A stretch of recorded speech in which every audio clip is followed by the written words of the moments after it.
Well, good afternoon, everyone. Joanne, you weren't hearing anything because we're just getting started. What you were seeing on the screen was some photographs from the trip that we're going to hear about in today's program. And my name is Lauren Brownlee. I am Deputy General Secretary at FCNL, and our panelists today are Hassan El-Tayyab, who is FCNL's lead lobbyist on the Middle East, Jonathan Evans and Melissa Graf-Evans, who are FCNL donors and peace activists. We are delighted to see so many folks here today to learn from these friends of ours with this special update, which is entitled Middle East Insights from the Sacred Witness Trip. The trip that Hassan, Jonathan, and Melissa went on came at a significant moment, just as right now is a really significant moment in the work toward just peace in the Middle East region.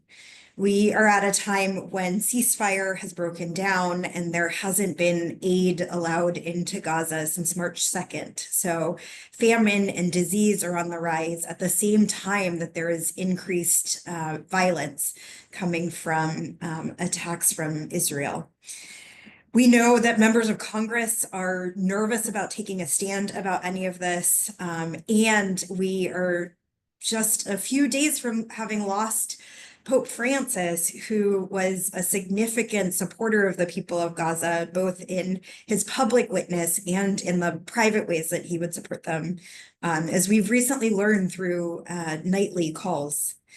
So this is an area of the world right now that really needs the attention of advocates for justice and peace. And I appreciate our friends on the panel who are exactly that. And I know that in our audience today, we have those advocates as well.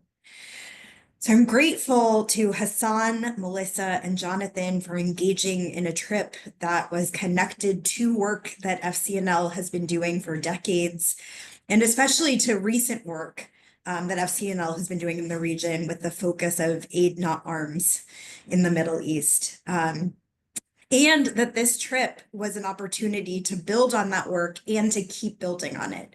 That both they brought with them the work that has been done, and that is going to build into work that we can all do moving forward to support just peace. I also want to thank everyone who is here today. Thank you, especially to the donors and advocates that are our core supporters for peace and justice. And thank you to the group of people who have increased their giving to FCNL at this crucial moment, and those who specifically donated in order to make this particular trip possible. And now we will hear from our panelists. We'll hear first from Melissa and Jonathan about the tour, and we'll hear from Hassan then about both the tour and how he's bringing his experiences, observations, and reflections from the tour back into his work at FCNL. After all three of them share, we will have time for questions.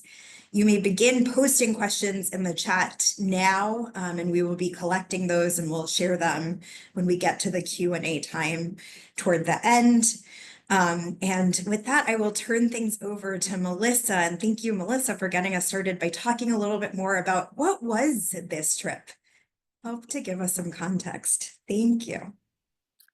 Thank you, Lauren, and hello, everyone. As you have gathered, Hassan, John, and I were most fortunate to be able to join in February the Sacred Witness Tour put together by American Friends of Combatants for Peace. This trip was designed to offer participants an opportunity not only to visit the region, but also to support, by that visit, the incredibly courageous Palestinian and Israeli activists of Combatants for Peace, an organization started by former Israeli soldiers and former Palestinian fighters who in 2005 took the huge risk of reaching out to one another to see what might be able to come of that connection. they reached clarity that there is no military solution, that Israel's military occupation of the Palestinian people must end, that their history and future are forever linked, and that opening one's heart to hear the stories and sorrows of the other, along with their hopes and dreams, creates the pathway for the other to care about your stories and sorrows, hopes, and dreams. Combatants for Peace is committed to nonviolence as they work together for a future of justice, dignity, and shared security for all. All of this in an atmosphere where joint work, collaborative work, is both challenging and certainly not guaranteed to be well received by either side in these tragic times. I do want to take this opportunity to give a shout out to the wonderful leadership team of American Friends of Combatants for Peace who put together this trip. Tiffany, Lindsay, and Nicole, each of whom I think is present on today's call. We thank you for your leadership and your ongoing support. Our travels were shepherded by Mejdi Tours, a travel company which specializes in dual narrative tours, where one has two guides throughout the trip. In this case, one Israeli tour guide and one Palestinian, each available and prepared on each street corner to share their sometimes diametrically opposed perspectives and to speak with authority of the experiences, disappointments, hopes, traumas, fears, and dreams of their own communities. In thinking of our various destinations on this 6-day tour, I want to mention 4 of them in particular. Our visit to the beleaguered West Bank city of Hebron, with its intense Israeli army presence there to shadow the activities of its radical Israeli settler population. Our visit to the Nova Music Festival site and nearby community of Kibbutz Reim, where we spent an afternoon with the father of a kidnapped Israeli young man, subsequently released after 58 days in Gaza. Our visit to Khan al-Ahmar, a Bedouin village in the shadow of a huge Israeli settlement, constantly under threat of demolishment because of its strategic location. In fact, every time John and I visit this community, we fear that it will be our last visit there. And finally, our series of visits in Masafariyata, including to the home village of one of the Palestinian directors of the just last month Oscar-winning documentary, No Other Land, which we hope you will figure out how to see if you haven't already. It is a film which has been unable to find an American distributor. So going to see this film is a way that you can obstinately insist on seeing for yourself what is happening in the region, even as some, maybe many, wish you wouldn't. After living in East Jerusalem for 5 years as a family in the 90s, John and I have returned more or less annually since 2009, and I have to say, sadly, each time we visit, things have gotten worse, much worse. This trip was no exception. Bethlehem, for example, a bustling, overcrowded, usually sort of hectic Mecca for Christian pilgrims, is today a ghost town, literally. No tour groups jockeying for entrance into the Church of the Nativity. No masses of pilgrims in long lines crowding the steps down to the grotto where it is said that Jesus was born. Our group of 18 people had the whole place to ourselves. The Bethlehem Hotel, where our group stayed the last 2 times we were there, deserted, boarded up. Yet each time we connect with friends and colleagues and acquaintances, we are received with incredible warmth and hospitality, interest, and affection. There are hugs, smiles, laughter, remembrances, questions about and interest in children and families, such normalcy. But as a friend in Beit Suhur remarked on this most recent trip, people will tell you they are fine, but they are not fine. No one is fine. We learned that people who had never thought of leaving, or considering leaving, or being begged by their families or their children to leave. If we were to provide a running slideshow of the various stops on this trip, the array of photos could give you a fine sense of much of what we saw, but there is so much that they would not show. On this trip, for example, we did not ourselves experience or witness abusive behavior by Israeli soldiers at checkpoints or in refugee camps or on the street. But we know it happens, and it surely happened while we were there. We were not close to the refugee camps of Jenin and Tulkarem and Tubas, so did not ourselves witness the expulsion of some 40,000 camp residents to wherever it was they could figure to go. We did not witness this or experience personal fear because of it, but it certainly happened while we were there, and it is still happening. We did not witness Israeli settler violence in Hebron or during the olive harvest, or on children's paths to school, or where Palestinian shepherds graze their sheep, or where villagers acquire precious water. But we know it happens with regularity. It definitely happened while we were there, and you can be sure it is still happening today. And there are simply no words for Gaza. In spite of these ongoing, ever-changing, but never for the better circumstances, Palestinians we engage with somehow manage to be incredibly gracious and hospitable.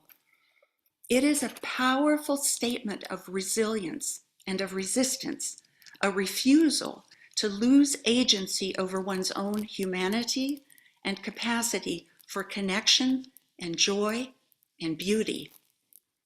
This trip took us to Aida refugee camp in Bethlehem, where on previous trips we have visited a community center called Al-Road, which has given name to this refusal to concede one's right to joy and pride and culture and heritage. Their program is called Beautiful Resistance, which they promote with community and youth activities centered around traditional music and debka dance, film, traditional Palestinian stitchery, tatris, drama, and creativity. You can catch glimpses of different versions of beautiful resistance, even in Gaza sometimes, when there is a child's birthday party, or a community Ramadan iftar, or a cobbled together game or classroom for children. These remarkable displays of sumud, the Arabic word for steadfastness, represent a kind of resistance far more impressive, more inspirational, more powerful, more disarming than any combination of US supplied weapons could ever be. I do take heart when I see so many examples of dogged, beautiful resistance. So, what does your beautiful resistance look like?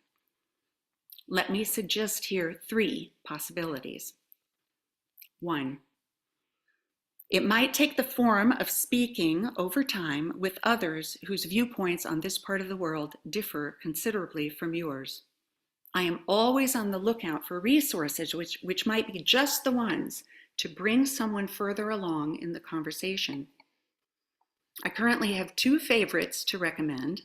One is Ta-Nehisi Coates' new book, The Message, part of which describes his recent visit to Palestine. For people who have long admired his work and his reflections, this book might be, as my grandfather used to say, just the ticket.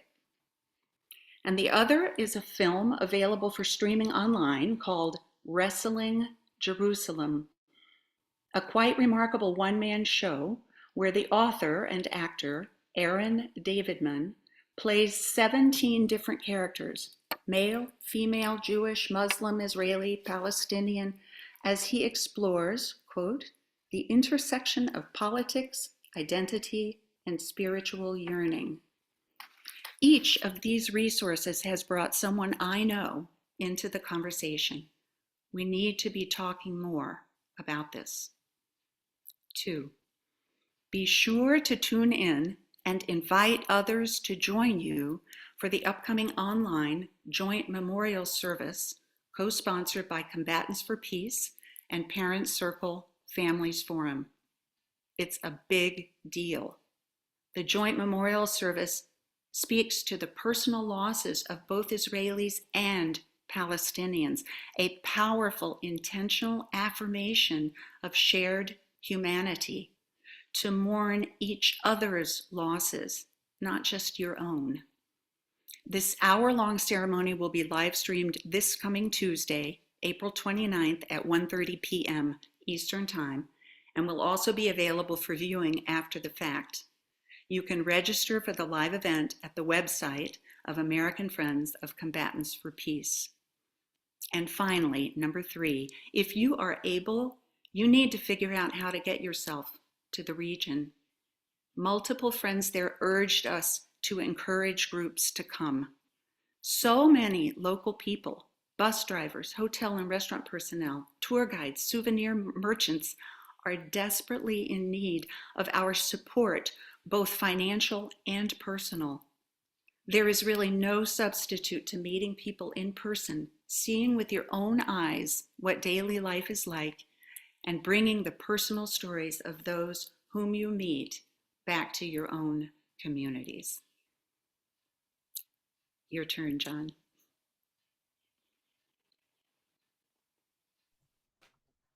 Thanks, Melissa, and thanks to everyone for joining us this afternoon.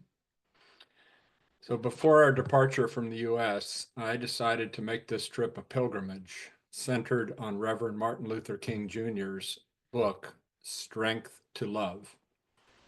So I took along my copy of the book, which is a collection of his sermons published in 1963. Sermons that express King's lived Christian faith and that were central to his ecumenical and interreligious civil rights, human rights, and anti-war work. I knew this trip would be difficult, and it was. I also knew the trip would give me hope, and it did. I will begin with some of the difficult and sorrowful touch points of our journey. As you heard from Melissa, one of our days was spent visiting several Israeli communities along the Gaza border. Communities that felt the full force of the October 7th, 2023 attack by armed Hamas and Islamic Jihad militants. The pain and grief were palpable, and we felt it deeply. We also experienced the dehumanization of the other side, of the enemy, that occurs when violence and the desire for revenge are prevalent. At one point, we were standing on a hill just outside the Israeli city of Sderot. It's a place where one can look across to Gaza.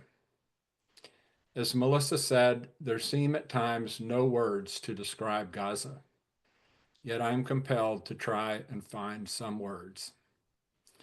I stood at the Sderot overlook thinking of all the times I've traveled to Gaza, starting in the 1990s up until my last visit in 2015.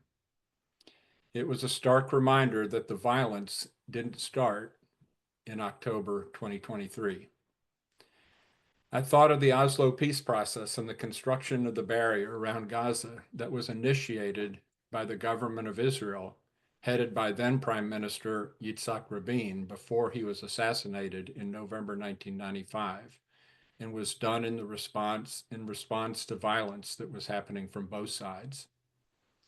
I reflected on the disintegration of the dream of peace, of the aspiration of two states living side by side, of open borders across the Middle East with economic benefits for all that would support a political path to peace grounded in equality, nonviolence, and collective liberation for all people residing in the region.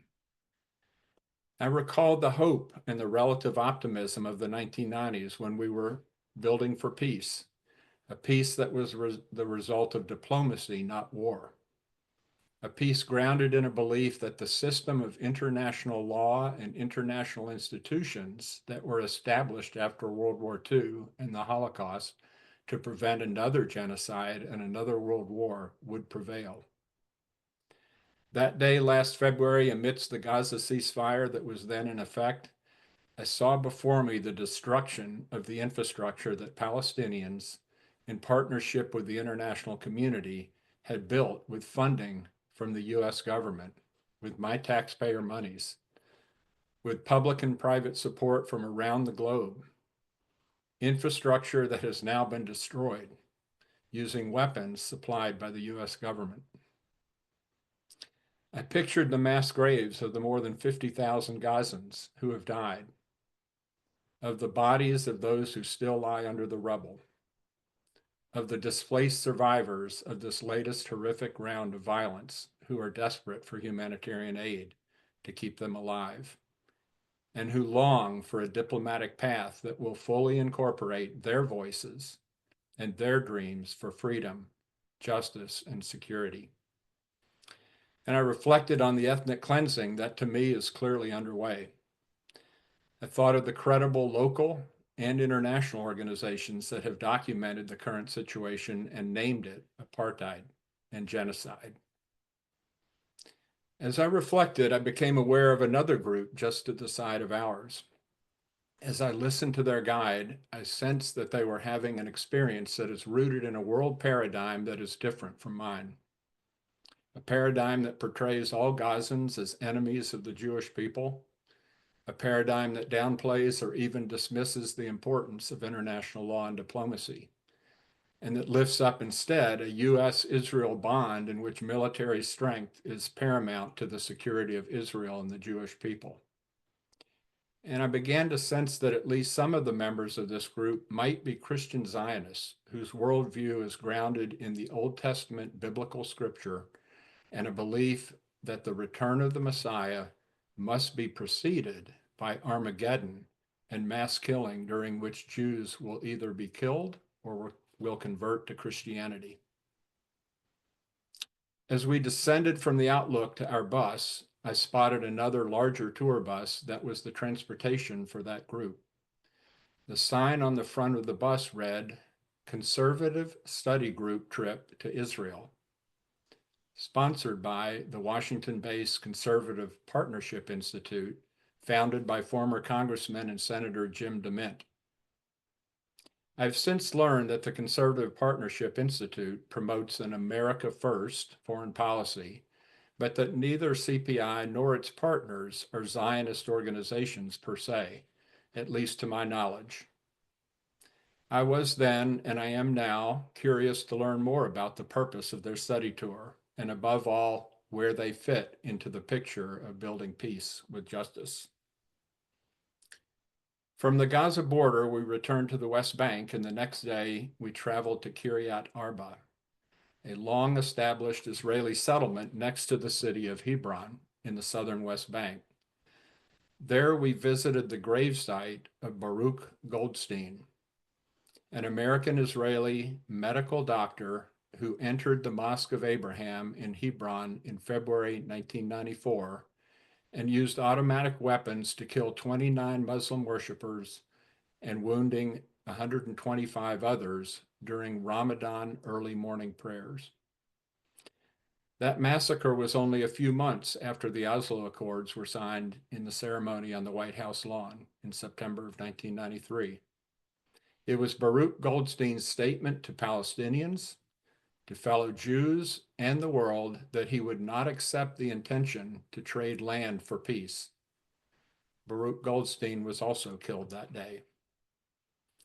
At his gravesite, I recalled the series of 1990s public demonstrations in Jerusalem during the Oslo peace process, during which some Israeli demonstrators called Prime Minister Rabin and Foreign Minister Shimon Peres traitors to the Jewish people.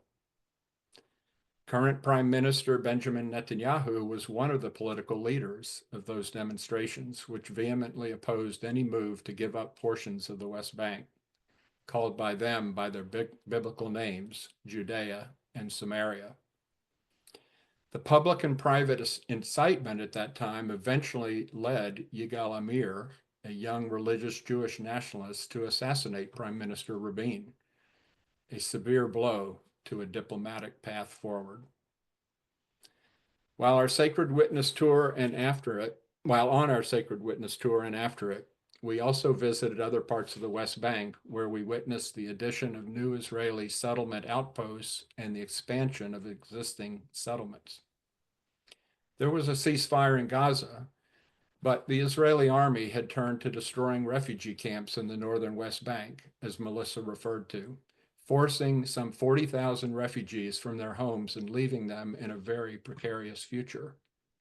All of which, to me, are clear evidence that the takeover and annexation of the West Bank by Israel are underway in earnest, and that the government of Israel has chosen to displace Palestinian refugees once again, instead of opting for diplomacy to address their right of return, which is grounded in international law. In the Bedouin village of Khan al-Ahmar, which Melissa mentioned, long surrounded by growing settlements, we saw a new outpost with a trailer and basic electricity infrastructure on a hill right next to the Palestinian village. In Batir, we saw new excavation and new trailers on a ridge just below where we had gone to plant olive trees on the Palestinian land of a family who have deep roots in the area. Yet, amidst these distressing findings were some trip experiences that give me hope. We visited a water spring in the Jordan Valley just to the north of Jericho, known as Al-Auja. Water is a critical resource for life and livelihoods in Israel and Palestine as around the world. In Al-Auja and elsewhere, there's a contentious battle underway for control of the water from the spring. Our guide that day was Ahmed El-Helou. He's a Combatants for Peace activist who lives in Jericho, but whose family roots are in Gaza. Ahmed joined Hamas as a young man, was imprisoned for his political activism during the first Intifada, and came out of prison having converted to a belief that nonviolence is the only way forward to achieve liberation for Palestinians and Israelis. In Al-Auja, Ahmed introduced us to the resident Bedouin Palestinian shepherds and to visiting young Israeli Jews who are affiliated with the Freedom School of Faith, a project of Combatants for Peace. These young religious Israeli Jews were in Al-Auja spending their Shabbat protecting Palestinian Bedouin shepherds and their flocks from attacks by nearby Israeli Jewish settlers. One of the young women activists told us that she grew up in the West Bank settlement of Tekoa and now had come to understand the consequences for Palestinians of settlements and settler actions. She said, quote, "If I can change, it gives me hope that other Israeli settlers can change." So I'll conclude by saying these Israeli and Palestinian activists inspire me and they give me hope. Thanks, everyone. And now let's hear from Hassan. Thank you so much, Jonathan. I am just so grateful to have been able to be on that trip with both Melissa and Jonathan. We were close before, but I would say we got a little closer, and it was just amazing to be on that journey with both of you and really learn from your experience because you've spent a lot of time in the region. I just wanted to start there. And I'm also deeply grateful to share reflections from this journey with everybody here at this really critical moment. Thank you to all the donors and supporters that helped make it happen and were able to support my trip out there. I benefit so much from my time in the region. I learned so much. And we use those partnerships and relationships in our lobbying. And I have some stories about some of the plans we have for later in the year because of this trip. So I wanted to say that as well. This was my third trip to the region with FCNL, and without question, I think it was the most profound. It was a chance to, again, deepen relationships with incredible peacemakers, people doing courageous and often thankless work in the face of enormous challenges. So early February, just to kind of explain how I entered Israel. I wasn't going to share this, but some Palestinians I met said, Hassan, you should share these stories. I wasn't sure I was going to get into Israel because of my name. I got flagged at the airport. They held me for about 5 hours. There was some pretty rigorous interrogation. And thank you to Odelia, who I called up in a pinch while I was talking to Kogat, and just said, it sounds like you might need to speak to someone in Hebrew right now because everything I'm saying is not working. Odelia smoothed it over and was able to allow me to get in. It was pouring rain that night, and I took a taxi to the Jerusalem hotel, and the owner, Raed, who is now a friend, we actually went to the gym. I stayed at that hotel for several days. He had a whole Palestinian hummus, Jerusalem salad, a cup of tea for me. And he said, I totally get it. Like, we know what it's like because you have a Muslim name, they single you out and they target you for this kind of treatment. And the warmth of that reception I got, I can't explain how good that felt after all that time, being in a really tenuous situation. A lot of activists right now are getting sent back home. So they go to the airport and they get sent back home. Obviously, what happens to Palestinians is way worse in so many respects, but it was a very scary moment. And there were several others throughout the trip where, because, I was singled out because of my name. So after that, I was able to join this incredible delegation organized by American Friends for Combatants for Peace. It's this amazing US-based network, that Jonathan and Melissa are a part of, supporting the work of Combatants for Peace. And I'll admit that trying to distill this whole experience into a brief presentation, it has been daunting in a way. The trip was a whirlwind of emotions, inspiring, humbling, exhausting, hilarious, lots of hilarity. I tried to crack as many jokes as I could because we got to have joy in this world. Terrifying, deeply disturbing. And we were on the ground at this historic moment, the implementation of a Gaza ceasefire, which sadly and tragically has ended for now. Hopefully we can get diplomacy back on track. At the same time, the West Bank was in near total lockdown. Tanks rolled into Jenin for the first time in so many years, displacing over 40,000 Palestinian refugees. It felt like this deepening crisis. And yet, even amid this, there was light. And that's what I wanted to focus some of the stories that I share with you all today, because we're hearing a lot about the negativity, and the big takeaway for me is that there are people on the ground fighting for peace every single day, and they need our support. First is Combatants for Peace, getting to go to their Bet Jala headquarters and really hear about their process of reconvening after October 7, and hearing about their philosophy of collective liberation. They had these painful discussions about the future of the org. It was unclear what would happen. These combatants that had a lot of raw emotions. And one of the org leaders said, you know what? It's time to come together. And they started all these discussions. And ultimately, now they're back at it, doing this unarmed civilian protection and trying to de-escalate the situation wherever they can. And I was just so humbled and inspired by that. Basel, his mother, sitting for coffee with his mother and father.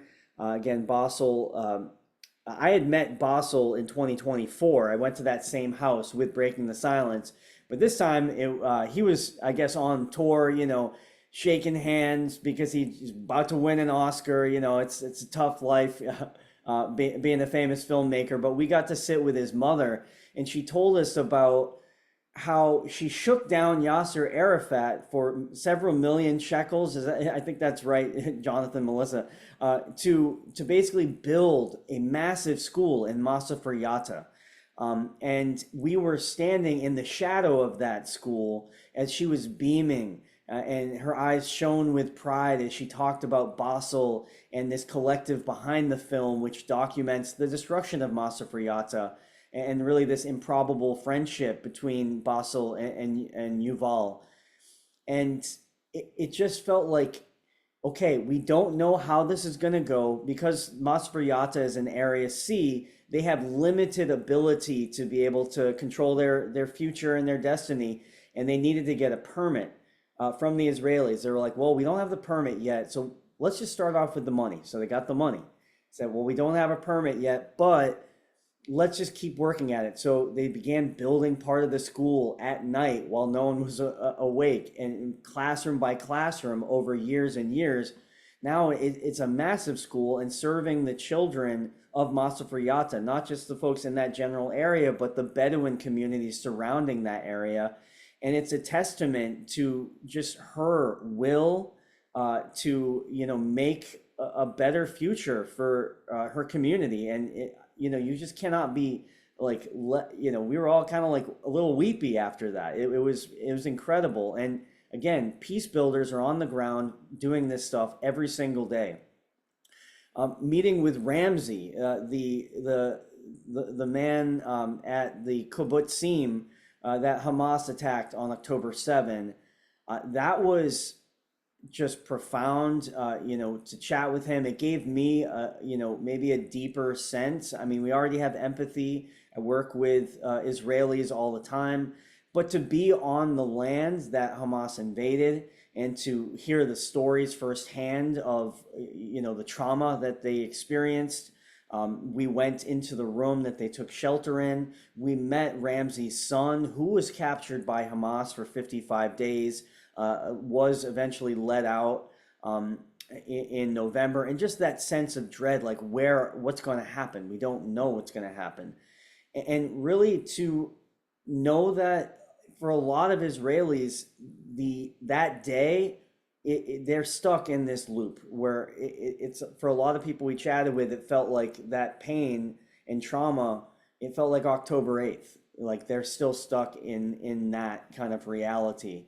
There's also tensions there where that kibbutz, a lot of people say a lot of these kibbutzim are, a lot of nonviolent, activists. They were making armor plates for Israeli military vehicles. So they are definitely part of the fight. And, and for all the warmth and connection we had, he described, a lot of the Palestinians and Hamas as human animals. And he kept repeating that over and over again. And it just, again, to me, underscores just how much trauma there really is. Standing Together. We met one of the co-founders of Standing Together. They're a movement. That conversation happened in East Jerusalem.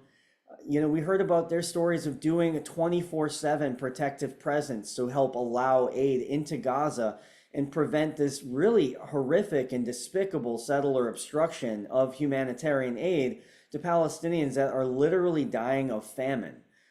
So to hear about these Israelis and Palestinians in this movement, pushing for peace against all odds, and how this has been a really powerful movement, and that it's growing. That was another story, is that some of these pockets of resistance seem to continue to grow.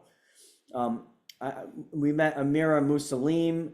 She told us about her unarmed civilian protection assessment across the West Bank, and just documenting all of these communities all across the West Bank, and really presenting a proposal saying that we need to have more people to do that unarmed civilian protection, to be trained in it, and to help de-escalate settler violence.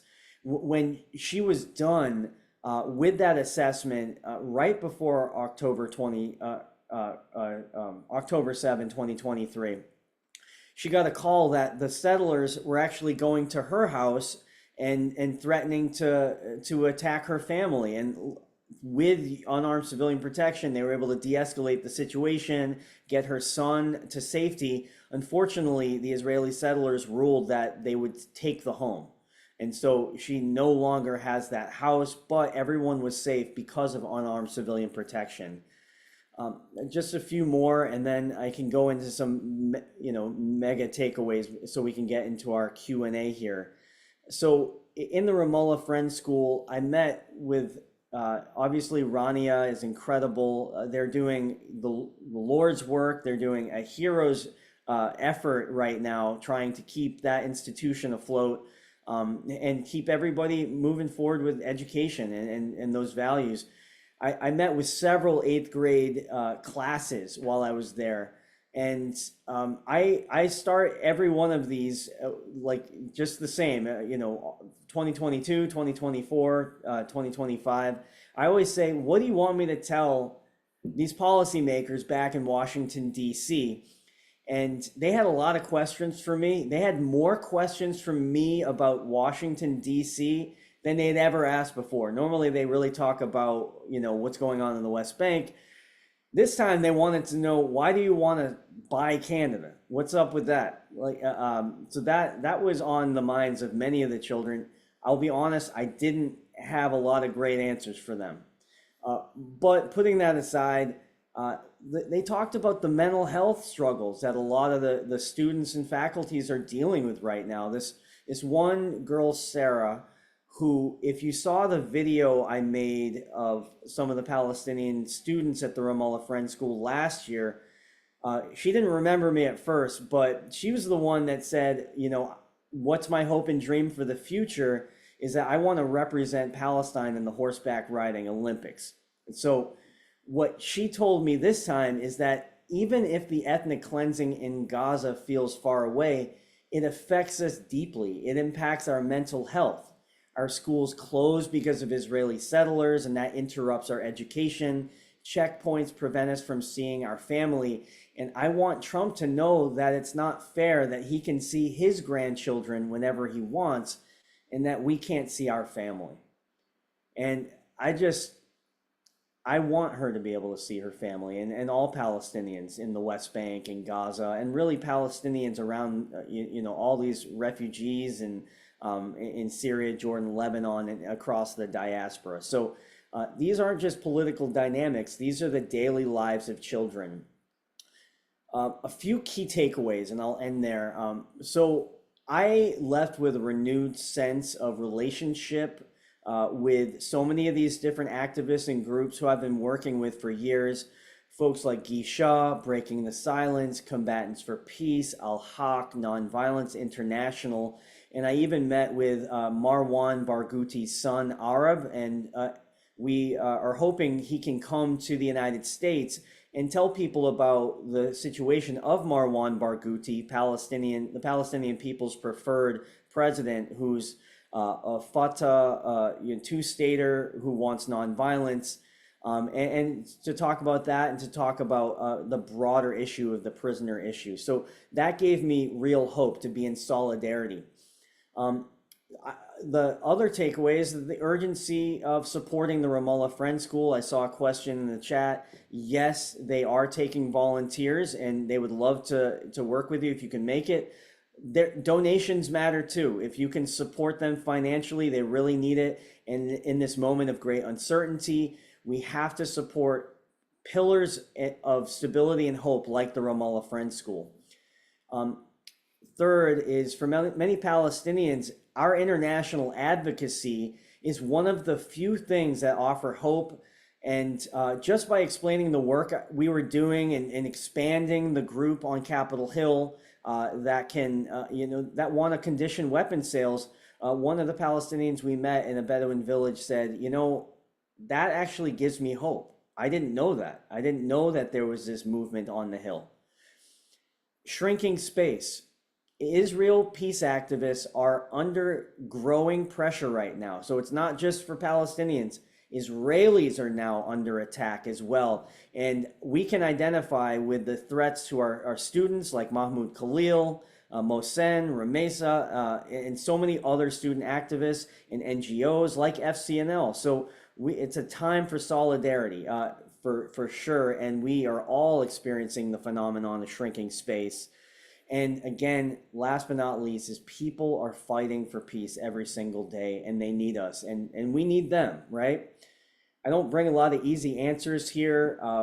There's stories of bravery, heartbreak, hope, and you know, I'm just so grateful to the FCNL network for getting me out there, and I appreciate you listening. And please consider jumping into the work with us, you know, by either, you know, helping through donations, joining an FCNL advocacy team near you as we work on our Aid Not Arms campaign throughout 2025. And with that, back to Lauren. Thank you to Melissa, Jonathan, and Hassan for sharing those reflections and bits of inspiration for all of us. We have a good number of questions and not all that much time, so I'm going to group some of the questions together, and then I'm also hoping for some concise answers so that we can get to as many questions as possible. The first two that I will ask that are about your experiences on the trip. One was there a sense from Palestinians that Hamas's attack on October 7th had been a strategic mistake and counterproductive for Palestinian interests? And then also, when Palestinians were described as human animals in your hearing, was there any way that you could challenge this in an effort to change hearts and minds? Can I, Jonathan, I see you went off mute before me. Why don't you go ahead and I'll follow up if I need. I'll try to tackle the first one. I think we did hear a few explicit statements about from Palestinians about the Hamas attack being a strategic mistake. I think it was more implied in the responses of other folks, in that not stating it explicitly, but saying this round of violence has really put the squeeze on. And as Melissa and we all shared, you know, there's another round of folks who are leaving. Those who can, most can't. And I'm reluctant to say that, but I'm not reluctant to say that, you know, I think people are rethinking where we are at this point and looking to lift up nonviolence and change the equation on both sides to a better future through nonviolence. Thank you. I think that can be important for people to know that sometimes there is a sentiment of Palestinians being painted as all supporting what happened. And I think it's really important to lift up that many of the voices that you were hearing were talking about what a challenge that had created. Can I just add on to that? Suli said something. This is one of the co-founders of Combatants for Peace. He said, you know, if people are supporting this kind of violence, you know, they're not in my movement. You know, his movement, he says, is collective liberation. I also got a chance to meet with ISEP, or the Institute for Social and Economic Progress. And again, not to harp on the Marwan Barghouti thing, but it showed that a majority of Palestinians wanted Marwan to be leading Palestine, not Hamas. You know, so that was another thing. You know, certainly I think there's a lot of different perspectives, but if you poll Palestinians in the West Bank and Gaza, it seems like they do want, you know, they want a two-state solution. They want, you know, some sort of settlement to this issue. So they want to kind of put that out there. And if folks want to check that out, they have done wartime polling. So I think it's really important for us to look at those perspectives. Thank you. And Hassan, what about in the moment that you were talking about with someone talking about the Palestinian animals, or the human animals, was there anything in the moment like that that you can say? Are there bridges to be built in those kinds of moments?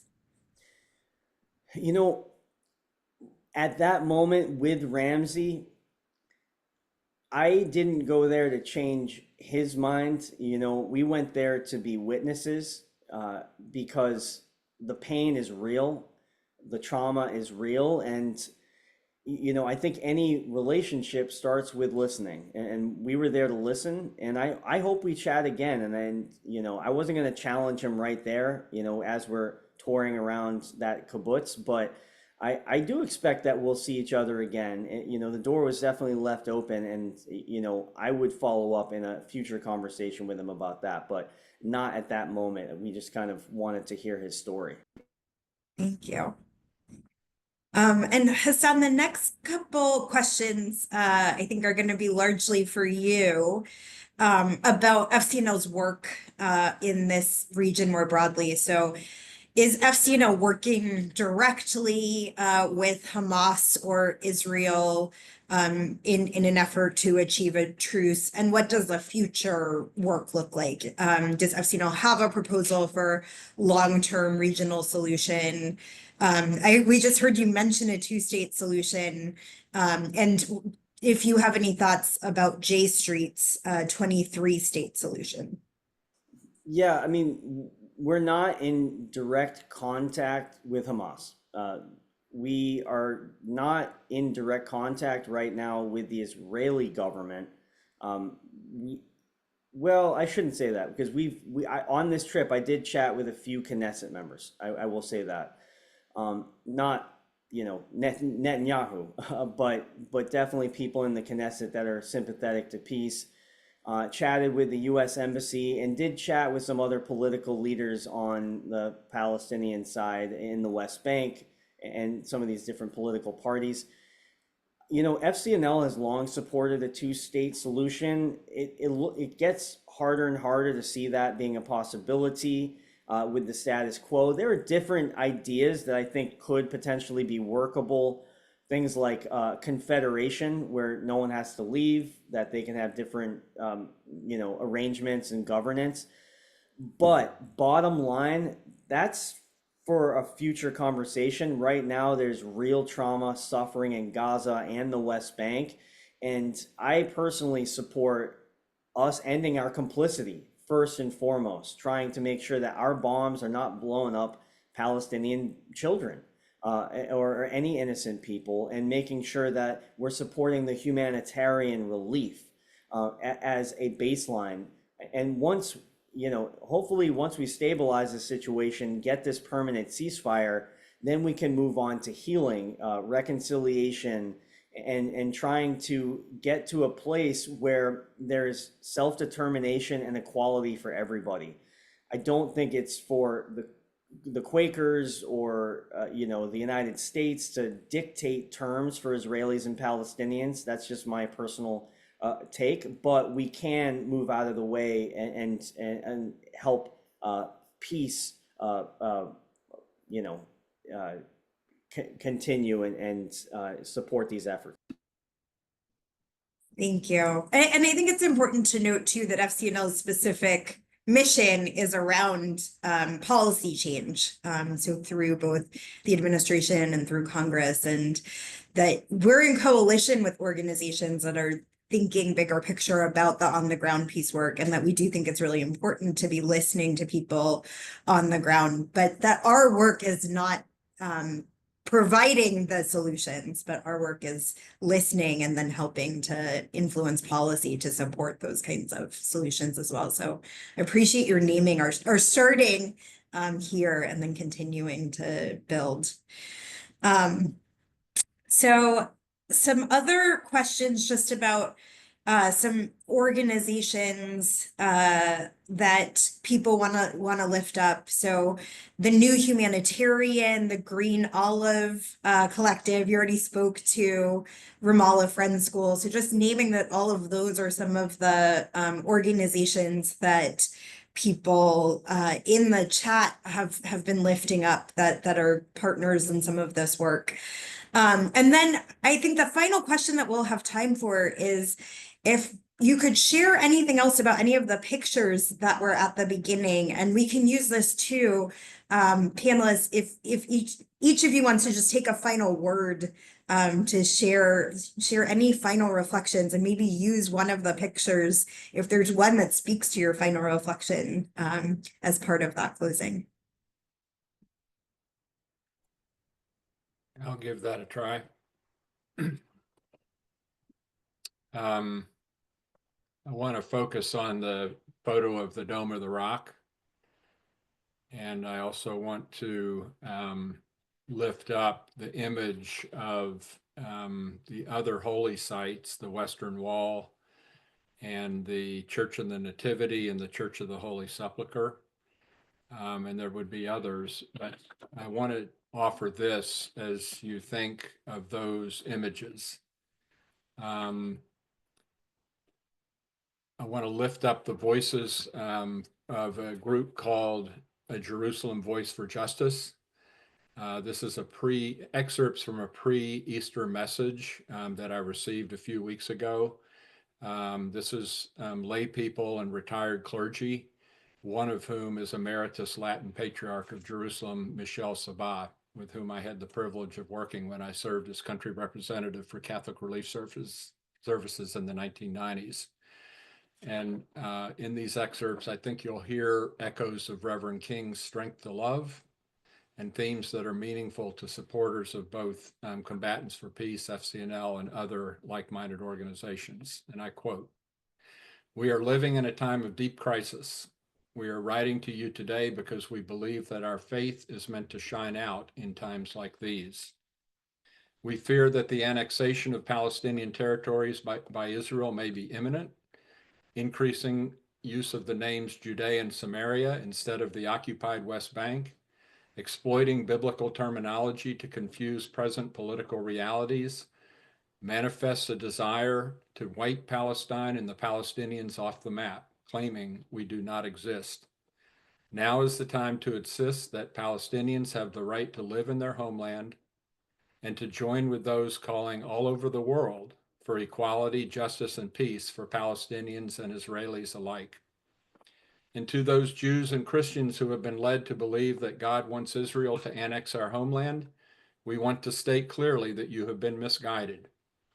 All, Palestinians and Israelis, are created in the image and likeness of God. They are all equal in dignity and rights. And furthermore, our God is a God of love, who abhors violence and loves all God's children. The Palestinians are your neighbor. The inviolable commandment in the Word of God we share is this: love your neighbor as yourself. As we approach Easter, we affirm yet again that the light shines in the darkness and darkness does not overcome it.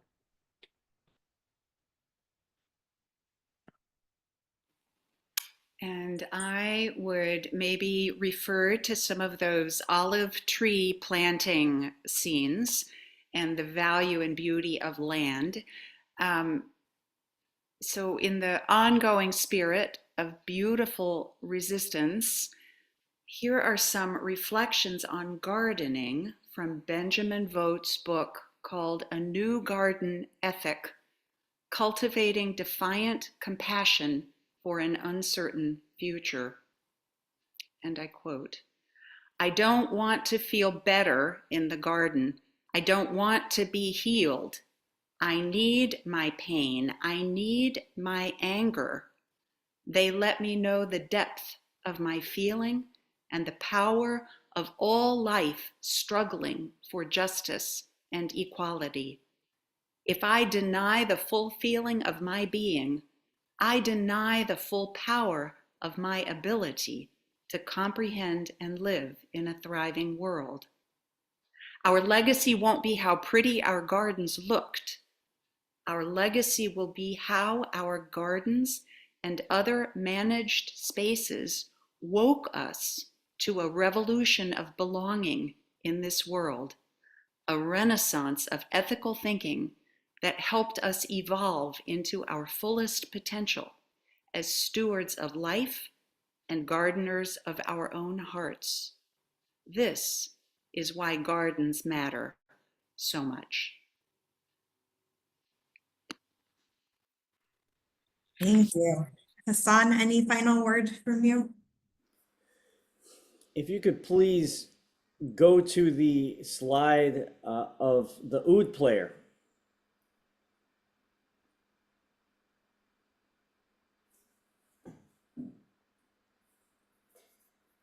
And don't worry if not. Anyway, I was just going to tell a story about that one in particular.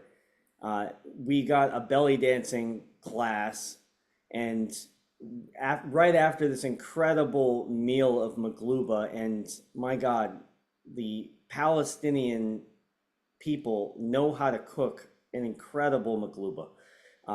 In Arabic, it means upside down. It's this big feast. And right after that, we had a musician join us and played this incredible music. And our Mejdi tour guide got up and taught us all how to belly dance. And it was a really joyful moment, and we had so much fun. Afterwards, I asked, I said, do I have potential here? Like, you think I could really do this? And she said, no, actually. She said, I don't have what it takes to be a belly dancer. I didn't take it personal, but anyway, I did want to flag that music was woven into this whole trip as well, which I love. So, but thank you all again for being here, listening to our stories, listening to a couple of our corny jokes as well. This is we're in it right now. We're in a tough moment, but we're planting seeds for people in this generation and people for future generations, and we're going to keep it going. So we hope you lobby with us. We hope you continue to support our work, and we'll see you out there. Well, thank you, Hassan, Jonathan, and Melissa, for sharing your insights and all of the resources that you have put into this work and that you were sharing with all of us.